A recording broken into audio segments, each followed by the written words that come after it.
Les présidentielles en Pays de Savoie, une émission focus sur les élections dans nos deux départements, Savoie-Haute-Savoie. Thibaut Guic, bonjour. Bonjour Laurent. On vous connaît dans la vie publique politique, mais vous êtes avant tout un chercheur en sciences politiques.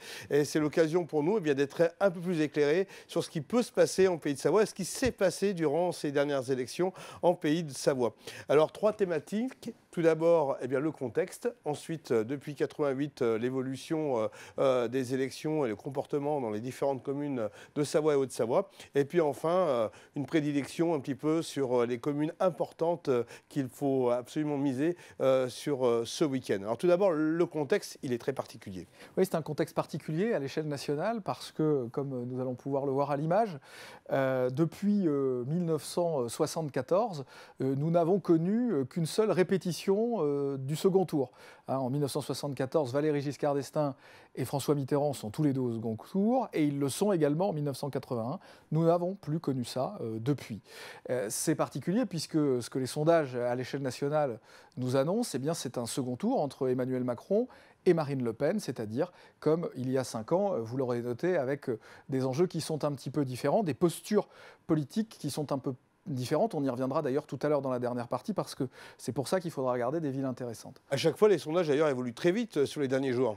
Les sondages évoluent sur les derniers jours. Les effets de tendance sont très importants. On a parlé beaucoup de ça, par exemple, sur l'élection présidentielle de 2002, où l'effet de tendance a permis à certains sondeurs, mais ils ne l'assumaient pas publiquement, mais même dans certains partis politiques, c'était le cas au Parti socialiste, où 4 jours avant le premier tour, il y a eu, je pense notamment aux spécialistes des sondages, des alertes sur le fait que Jean-Marie Le Pen pouvait passer devant Lionel Jospin, ce qui s'est passé. Donc les effets de trajectoire sont importants.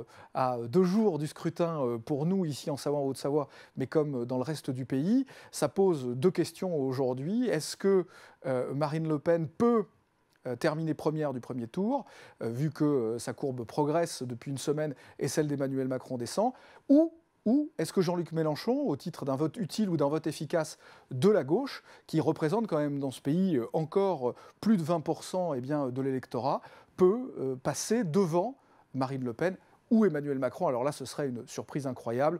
On est évidemment moins sur cette hypothèse. Alors la Savoie, la Haute-Savoie, c'est un terrain de jeu convoité par ces candidats, puisqu'on a vu plusieurs meetings. Dernièrement, Mélenchon qui a fait une visio, enfin une 3D à l'Olympique d'Albertville. Ça joue ?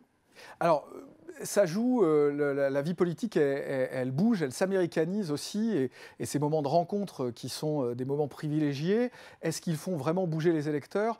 Je dirais que dans une société Netflix, dans une société des réseaux, on nous regarde actuellement sur des téléphones portables. Je veux dire, on parle d'élections d'il y a 20 ans, le modèle n'était pas celui-là.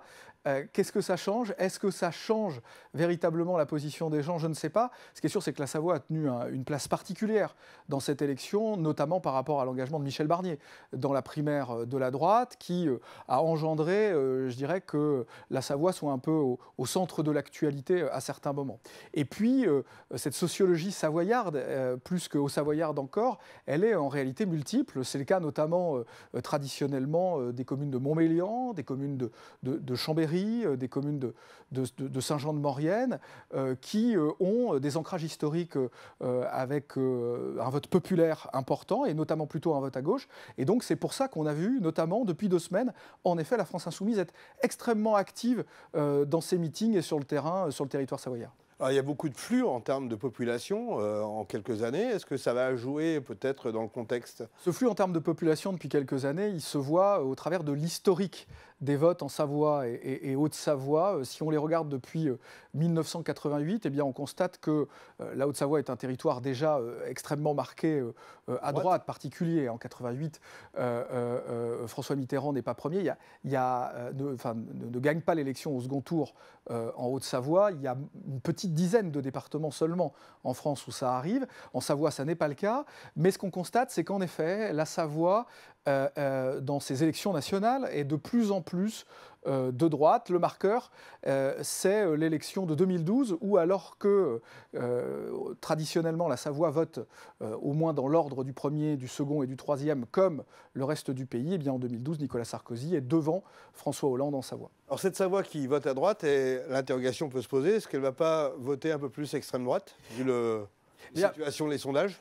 Une des réflexions aujourd'hui, c'est de savoir quels sont les électeurs d'Emmanuel Macron. D'où viennent-ils quand Emmanuel Macron propose des réformes comme les 15 heures travaillées quand on fait le RSA? Enfin, c'est des réformes qui, il y a une dizaine d'années, ont été portées par des gens très à droite, pour le dire ainsi, et qui ont été extrêmement critiqués.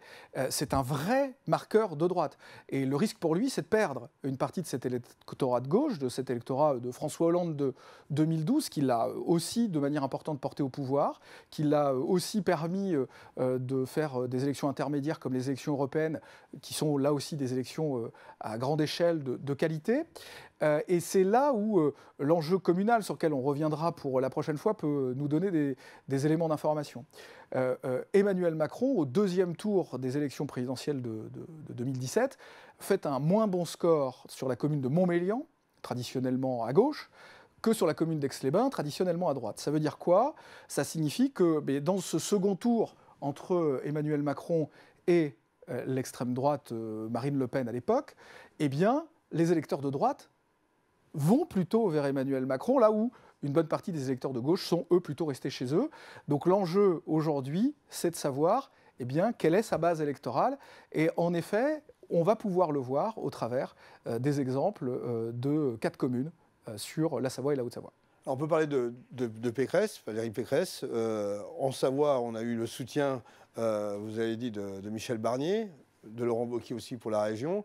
Est-ce que ça va jouer en sa faveur? Est-ce qu'elle peut sortir du lot dans nos départements? Alors, ce qu'on constate, c'est que traditionnellement, la Savoie et la Haute-Savoie se comportent à l'égard du candidat de ce camp, donc RPR-UDF dans les années 80-90, avec d'ailleurs plutôt une propension à l'UDF. On voit que Raymond Barre fait des très très bons scores en 1988, particulièrement en Haute-Savoie. Édouard Balladur termine premier en Haute-Savoie, et il est devant Jacques Chirac également en Savoie.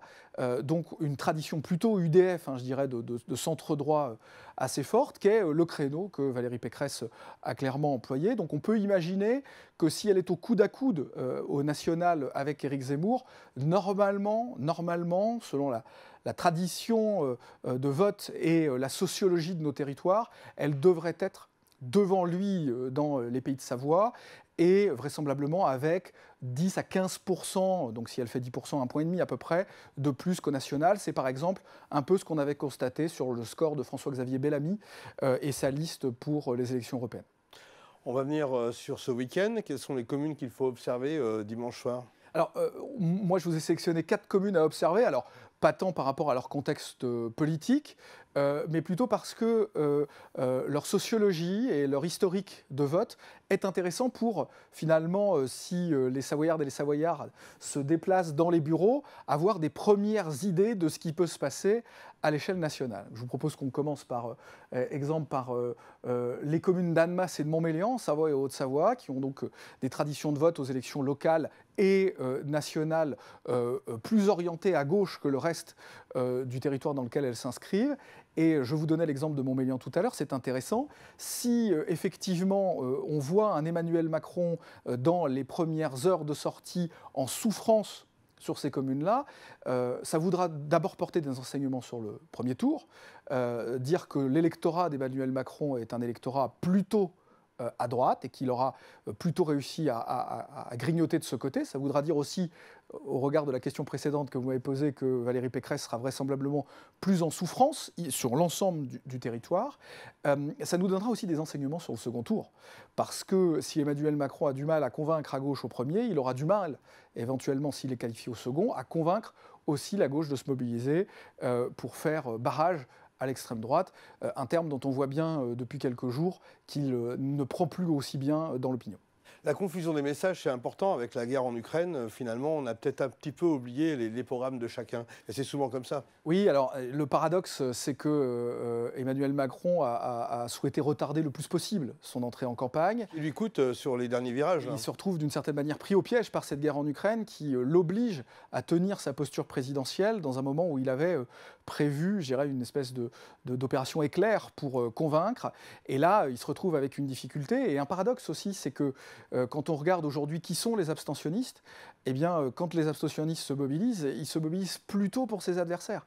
Et donc, le paradoxe aujourd'hui pour Emmanuel Macron, c'est que plus l'abstention est élevée, plus il a de chances de se qualifier au second tour et de rester président de la République. Mais, comme sa courbe descend, y compris au second tour, eh bien, il devrait trouver une nécessité d'essayer de faire campagne, d'essayer de bouger, avec un risque, c'est de polariser autour de sa personne un vote un vote contre, mais on aura l'occasion d'en parler lundi matin. On l'a compris, le match va être serré. Est-ce que les Savoyards, les Hauts-Savoyards sont prêts à voter ou on aura aussi un taux d'abstention important? Qu'est-ce qui s'est passé les années précédentes? L'abstention est une mécanique extrêmement complexe.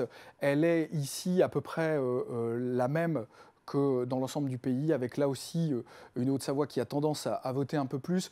Mais c'est des mécaniques compliquées parce que nous sommes des territoires aussi de montagne, où il y a des résidences secondaires, avec des gens qui préfèrent s'inscrire dans les bureaux de vote dans les résidences secondaires, mais ce qui mécaniquement peut augmenter des logiques d'abstention. Par contre, ce qui est certain, c'est que la sociodémographie de la population, c'est plutôt celle qui vote.